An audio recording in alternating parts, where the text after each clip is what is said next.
Hey, it's Homer. Dragonstorm previews are rolling in this week, and today we got the full deck reveal of the Sultai Commander precon deck, Sultai something. Okay, I just looked it up. It's Sultai Arisen. This is a graveyard deck focused on self-milling and reanimating or returning lands and creatures from the graveyard back to the battlefield. It's essentially a Golgari deck with a splash of blue going on. So think of it as like wet Golgari, moist dirt, if you will. So in this video, we're going to be checking out the full deck list, starting with the 10 brand new cards that are exclusive to the deck, and then the rest of the deck, the reprints. And I'm going to give my first impressions of all the cards and the reprints and how the deck looks like in general. All right, we begin with what I assume is the face commander. Every single deck comes with 2 legendary creatures that can lead the stock precon. It's a humanoid that is kind of like the leader of the Khan clan, and then also the spirit dragon that embodies the Khan clan. Let's look at the humanoid one first. It is Kodis Sibsig Champion. It's a 3-mana Sultai legendary creature zombie warrior. It's a 3/3, and it says once during each of your turns, you may cast a creature spell from your graveyard by exiling 3 other cards from your graveyard in addition to paying its other costs. And whenever one or more creatures you control enter, if one or more of them entered from a graveyard or was cast from a graveyard, put 2+1/+1 counters on Kodis. So Kodis kind of gives all of your creatures in your graveyard escape, which is really nice. It's just really good card advantage / recursion in the command zone if this is your commander, and it's a very mana efficient way of doing so. And also, it's a 3/3 that starts growing at a very fast pace. Like, if you start playing just a bunch of creatures from the graveyard, it starts as a 3/3, but it's going to quickly become like a 5/5, 7/7, and so on and so forth. So in the command zone, it can actually be like a reanimator style commander, but also have a Voltron game plan going on too, as it keeps growing into a real threat. I think it's an interesting design. I can't think off the top of my head of another Sultai commander that works exactly how this does. Like, obviously, there's a lot of Sultai commanders that care about self-milling. Number one, I think that's like the number one thing that all Sultai decks do. But like casting a bunch of creatures from the graveyard all in the same turn is kind of unique. I think Muldrotha can cast like 1 creature per turn, and it costs way more mana, but Kodis is very focused on creatures, self-milling creatures, and casting those creatures from the graveyard, so that's pretty neat. However, I think the secondary commander, the spirit dragon of the deck, is far more powerful and probably going to be far more popular as the leader of the stock list, and I think it's better suited for the stock list too. So this is Teval, the Balanced Scale. This is a 4-mana Sultai legendary creature spirit dragon. It's a 4/4 of flying, and whenever it attacks, mill 3 cards. Then you may return a land card from your graveyard to the battlefield tapped, and whenever one or more cards leave your graveyard, create a 2/2 black zombie druid creature token. So just like the humanoid guy that I forgot his name already, Teval is also telling you what the deck is all about. It's all about self-mill, baby. You put a bunch of stuff from your library directly into the graveyard, or you sacrifice things to put stuff in the graveyard. Either way, you want stuff in the graveyard. In this particular case, though, Teval wants lanes in the graveyard, so you can return them. And also, the nice thing about Teval is it also kind of sets up its payoff, which, I mean, I guess it's kind of, I would say it's lazy design, but it's also just more powerful design, obviously. Whenever you're attacking, you get to mill, and then, you know, if you don't already have lanes in the graveyard, the act of milling will put lanes in the graveyard, and then you can return those to the battlefield. So Teval is self-mill. It like starts the engine going for your self-mill deck, and it's also incremental ramp, which is really nice. And also, whenever you're, returning lanes from the graveyard to the battlefield, Teval also triggers itself and makes a bunch of 2/2 zombie creatures. And also, when you're delving and doing any other shenanigans, pulling stuff out of the graveyard, you're making a huge zombie army. So I think Teval just is like straight up way stronger as the leader of this deck, and I think it's also better suited in the command zone because it is so strong, and it works just as well as the other one in terms of what this deck is trying to do, because obviously you have like 37 lanes in the deck, so you know all these abilities are highly relevant, and the payoff is really, really good here. Also, in terms of upgrading this commander, there is a lot of design space, a lot of upgrade potential, far more than the other commander, who, again, I forget and I refuse to look up. If Tevel works very well with the main set Tevel too, which gives all your spells delve. So as long as you're delving for one every single time you're casting a spell, you're triggering Tevel's ability, a secondary ability where you just make a zombie every single time you're delving. You don't have to delve for a bunch. You don't have to exile a bunch of cards. You just exile one card to give a 1 mana discount to your delved spell, and then boom, you're making a zombie. Obviously, you're losing a lot of life in the process, but I mean, who cares? And then also, obviously, Tortured Existence, which has spiked up recently because it was very good with Hashatan. It's also very good with Tevel. Not as good as with Hashatan, but for 1 black mana, you take a creature in your hand and you swap it with something in the graveyard, and every single time you're doing that, for 1 black mana, you're making a 2/2 zombie creature token. Not as good as with Hashatan's craziness. It's not CDH level, but it's still very good with Tevel. And then, yeah, obviously, if you want to be that guy, you can throw in Guiltleaf Archdruid, because the zombies are also zombie druids for some reason, and druids don't have a lot of support, but the best payoff for druids is Guiltleaf Archdruid. So if you manage to have 7 druids on the battlefield at any given time, you can tap them all and steal somebody's lands. I think this is a gimmick that is funny one time, but I think if you do this very often in your playgroup, they're just going to hate you out because they don't want their land stolen. Also, I am that guy, by the way. I ran Guiltleaf Archdruid in my Changeling deck. It was a lot of fun, but then, yeah, I just eventually took it out because my playgroup would just preemptively kill me because they didn't want to see Guiltleaf Archdruid come out onto the battlefield and steal their land. So I'm speaking from personal experience. Guiltleaf is funny a couple times, but then you're probably going to sideboard it out. It's currently $20 too, so I think people are buying into the hype on this one. All right, we checked out the 2 legendary creatures that can lead the set. Now we're going to be checking out the 8 remaining cards that are exclusive to this precon. The first one is Floral Evoker. It's a 3 mana green creature snake druid. It's a 2/3 with landfall. Whenever a land you control enters, put a +1/+1 counter on this creature, and you can pay 1 green, discard a creature card, return target land card from your graveyard to the battlefield tapped. This card is bananas. The landfall ability is fine. It makes this a really good blocker and then eventually an attacker. But the activated ability is really, really good in this deck. You just pay 1 green mana, discard a card, and just essentially ramp, right? You're self-milling a bunch. As long as you have lands in your graveyard, it's basically paying 1 green mana and discard a card, immediately ramp, which is a ridiculously efficient rate and exactly what the deck is trying to be doing, right? It wants to have creatures in the graveyard. You want to always have stuff in the graveyard to reanimate later. If you really want to take this to the extreme, though, it has a really high power ceiling, doing stuff like reanimating. You discard a creature card that's really big, and then you pay 1 mana to reanimate and put directly onto the battlefield. It's really good. That's not in the stock list. However, a card that is in the stock list that works very well with the Floral Evoker is Living Death. If you just discard your hand of creature cards, and you have 6 or 7 creature cards, and you have a turn 3 Floral Evoker, you just fill the graveyard with creatures, you ramp like crazy, and then you just Living Death, right? You wipe the board and then just plop all those creatures from your graveyard directly onto the battlefield and probably go ahead and win the game afterwards, or force at least a board wipe from your opponents immediately. So this card is really, really powerful. The next new card is also incredibly powerful and exciting. It's Steward of the Harvest. This is a 4 mana green creature human druid. It's a 3/3 that says when this creature enters, exile up to 3 target land cards from your graveyard. Creatures you control have all activated abilities of all land cards exiled with this creature. So at the bare minimum of Steward of Harvest, if you're exiling a basic land, suddenly all your creatures become mana dorks for that land's type, for that color, which is already very good. That's essentially a Cryptolith Rite on a 4 mana body, which is really good. But then the ceiling of this card gets absolutely nutty.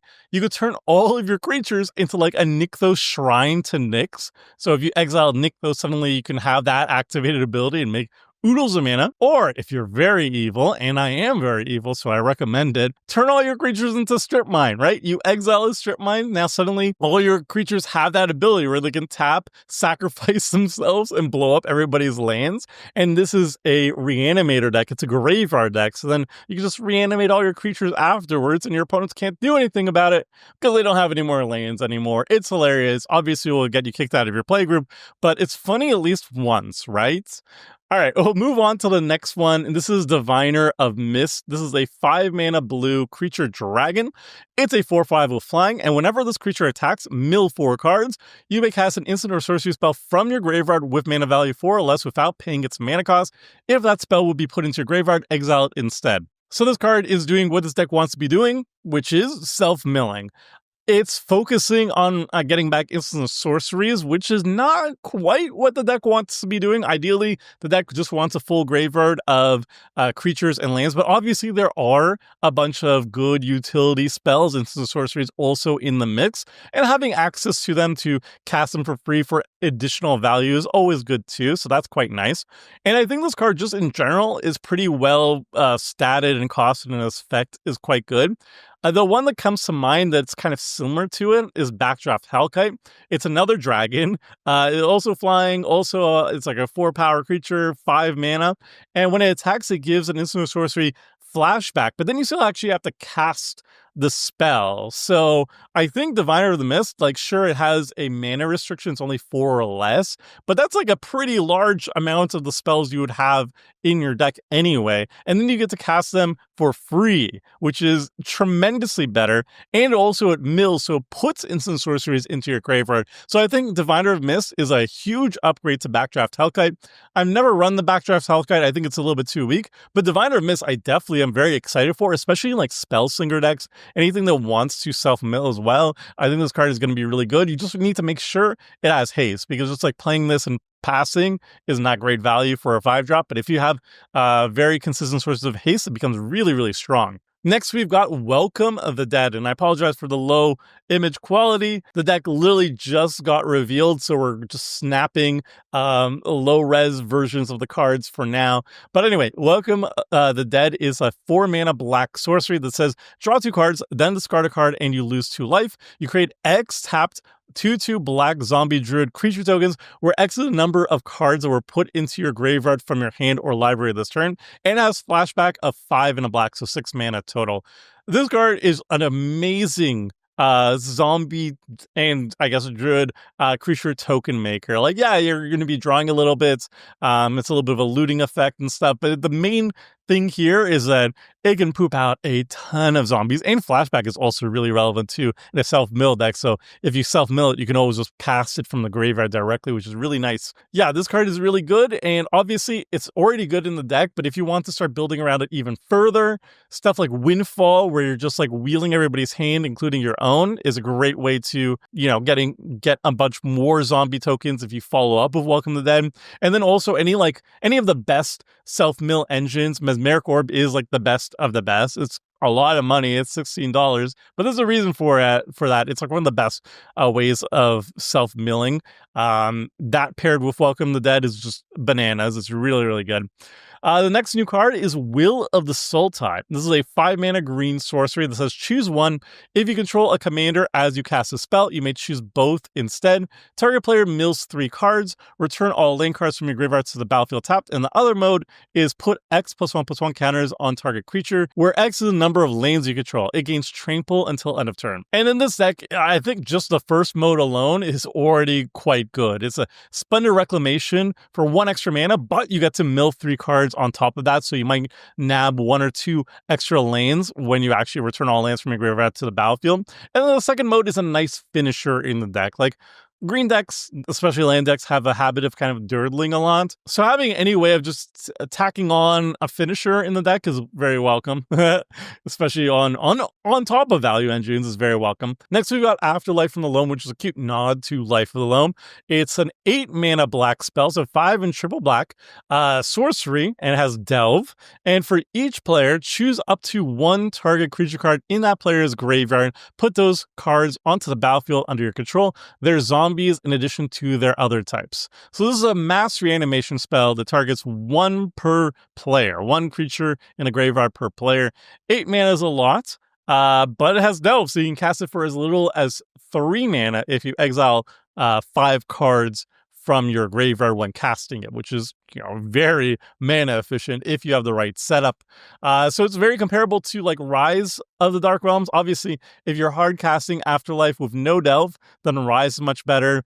Breach, the multiverse is kind of similar too, where you're only getting one thing for each person, but Breach also mills everybody 10, so you get more options for each player. I think Rise and also Breach especially are better than Afterlife from the Loam in a vacuum, but in a dedicated self-mill deck where you want to have as many cards in your graveyard at any given time, Afterlife seems like something you can cast for 3 mana pretty consistently. And if you can do that, then I think it is better than the other two very, very powerful options. If you can't do that, then the other two are better. But in this particular deck, I think it's a really exciting twist on some old favorites, which is cool. The next card is Tevil's Judgment. This is a 3 mana black enchantment that says whenever one or more cards leave your graveyard, choose one that hasn't been chosen this turn. So mode 1, draw a card. Mode 2, create a treasure token. Mode 3, create a 2/2 black zombie druid creature token. So in this deck, which is all about self-mill, filling your graveyard, and then returning cards from your graveyard back to hand or the battlefield, or straight up casting them, Tevil's Judgment is going to be a serious workhorse. You can very consistently draw at least one card a turn, and at that point, it's like a better Phyrexian Arena, because you can like play this, immediately remove a card from your graveyard, and then draw a card. But there's going to be a lot of turns where you manage to trigger this ability 2 or even 3 times. And if you can do this 3 times, it's absolutely broken. But even if you can do it just once per turn consistently, just, a straight up Phyrexian Arena / treasure token maker, it's already fine, right? But in this deck, you should be able to trigger it like more than once sometimes, and then it becomes incredible. So this is a really, really cool card. And then we've got one more big old creature. This is Colossal Grave Reaver. It's an 8 mana Golgari, so 6 black and a green for a creature dragon. It's a 7/6 with flying, and it says whenever this creature enters or attacks, mill 3 cards. Whenever one or more creature cards are put into your graveyard from your library, put one of them onto the battlefield. Now, this card is highly impressive. It mills a little bit, which, helps the main theme of the deck, but that's like just an afterthought over here. The main juice of this card is the fact that you're going to be reanimating creatures constantly if you manage to self-mill yourself very consistently, right? Like, just whenever one or more creatures are put in your graveyard from your library, whenever you're milling creatures, you get to put them onto the battlefield straight up. That's ridiculously powerful. And yeah, 8 mana is a lot, but if you upgrade this deck or you take this card and put it in a dedicated self-mill deck, you're going to be doing stuff like reanimating. So instead of paying 8 mana, what you do is you just discard it or you self-mill it, and then you reanimate it for 1 mana. You put this crazy thing on the battlefield, and then obviously it pops off super hard with, again, Mesmeric Orb. Yes, because Mesmeric Orb triggers for each permanent that gets untapped. Those are all separate instances of milling. So like, let's say you untap like, I don't know, 10 lands on your turn or whatever. That's not this is not one trigger where you mill 10 cards all at once. That's for each land that got untapped is a separate trigger. So whenever, if you hit like 10 creatures off your Mesmeric Orb triggers from untapping them, all 10 of them go directly onto the battlefield with Colossal Grave Reaver. It's absolutely insane. That is why Mesmeric Orb is the best self-mill card, and I probably want $16. WotC, please reprint it.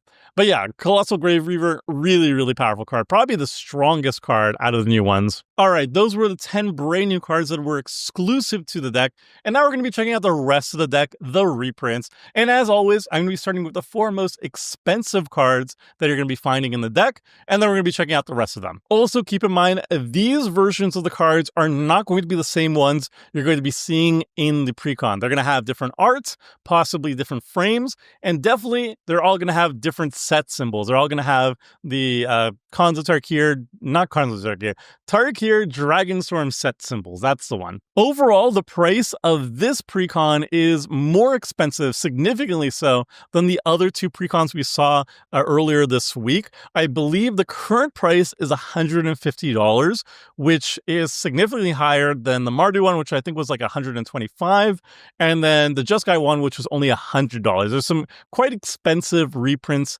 in this particular deck, but also keep in mind, these are pre-sale prices. Once these decks are actually released, the cards are going to plummet in value. Usually they go about half or even lower of their current prices before the cards come out. But yeah, just something to keep in mind. So the most expensive card is Obnixilis the Fallen, which I don't really see that often. It's a good card, but I didn't realize it was almost $14. Yikes. Not the Voidwalker, though. Obviously, it's a staple. It's very strong in Commander, but obviously it's even more important in modern decks. That's cool to see. Light from the Loam, you love to see it here. It's one of the best cards in this style of self-mill deck. And then Hedron Crab. I did not realize Hedron Crab was almost $9. What the heck? What the heck? Is it that good and like constructed or something? Am I missing something? I mean, it's good in this deck, obviously. It's an efficient way of self-milling, but what the heck? $9 for an uncommon? Okay, sure. All right, now we're going to be checking out the rest of the cards. We're starting with the creatures, and then we're going to look at the other card types, and we'll always start from the lowest mana value and work our way to the highest mana value. And you're going to see from the reprints here that it's very much a black-green deck that is splashing blue. It's just a Golgari deck. It's a Golgari deck that is self-mill, shock, and surprise. And there's a little bit of blue, just as spice, just to moisten the dirt a little. So we got Gravecrawler, which is always a nice staple to see, and more reprints are always nice. Stitcher Supplier is another zombie that works very well in the deck. I remember this card was actually quite expensive before, but some reprints are keeping the price down, which is nice. Milliken is a cool thematic just ramp card that also self-mills, quite nice. Reassembling Skeleton, it's fine. I think it's very slow. Sakura Tribe Elder, love me as Steve. This works great in the deck. Satyr Wayfinder, also great in the deck. It's self-mill and it's also attached to a creature. Shigeki I really like here. I think in general it's a little bit slow in just like in a vacuum in green decks, but this also mills you and does like this. The channel ability is also very good in the deck because you're gonna have tons of targets for it. So it's excellent here. Skull Prophet's $2. I think it's a little bit overhyped because you also have to choose between mana and milling, and that's kind of awkward because you almost always want to just choose mana, right? So not the greatest card, but it is thematic. Then we got Nyx Weaver. I love Nyx Weaver. It just kind of sits there and does self-milling stuff, and then you could pop it to use it as a regrowth effect. Absolutely love the card. Springloom Druid, amazing here. It's ramp, but it also puts a land in the graveyard, which is very significant for all your like land reanimation stuff. Woe Strider, also amazing here. It can reanimate itself with escape ability. And for Mutineer, amazing. This is like another card you would love to self-mill because the Encore ability is just so powerful. Disciple of Bolas, you could sacrifice a big thing and then draw a bunch of cards and then reanimate that thing. That's great. Gerard is also another just great finisher for the deck. Love it here. Marin Clan Neltoth, you love to see it. One of the ever most popular Golgari leaders is obviously an easy home in the 99 over here. Timeless Witness, another great card. Again, you're seeing a theme here that there's a bunch of cards that can reanimate themselves or be cast from the graveyard or do stuff from the graveyard. So we got Eternalize, we've got Encore, we've got like just a bunch of stuff, and also stuff like Delve to utilize the graveyard in other ways too. Wonder, another great card that you definitely want to be self-milling, not draw, but it's such a huge payoff, just giving all your creatures flying. Consuming Aberration, I love this card. It's such a powerful mill engine. Can be a finisher in the deck too. I just have really fond memories of it in draft way back in the day, just showing my age here, when what was it, Gate Crash released or whatever, and I would always play Dimir, and I think this was like the pre-release promo for Dimir decks. Just love this card, it's so powerful. Junji, it's pretty good. It has a nice death trigger, and has reanimation attached to that death trigger. Lord of Extinction, almost $8. It's a perfect big beefy boy, huge boy, and it's great in a graveyard deck that's focused on creatures. River Kelpie draws cards in a very thematic way. Lord of the Forsaken ramps you in a very thematic way and can also self-mill, which is quite nice. Multani, another card that can just return itself to hand and recast from the graveyard. Noxious Gearhulk, just a really solid removal on a stick. Takir, I love Takir. I have a Takir deck for my 6-drop deck, and it has Delve ability, and it has some like regrowth effects and self-milling. Avenger of Zendikar, this is kind of a lanes deck, right? Like there's a lot of land ramp in the deck, so Avenger of Zendikar kind of makes sense at the top end. Necropolis Fiend, very cute. I mean, it's not very good, but it's very cute.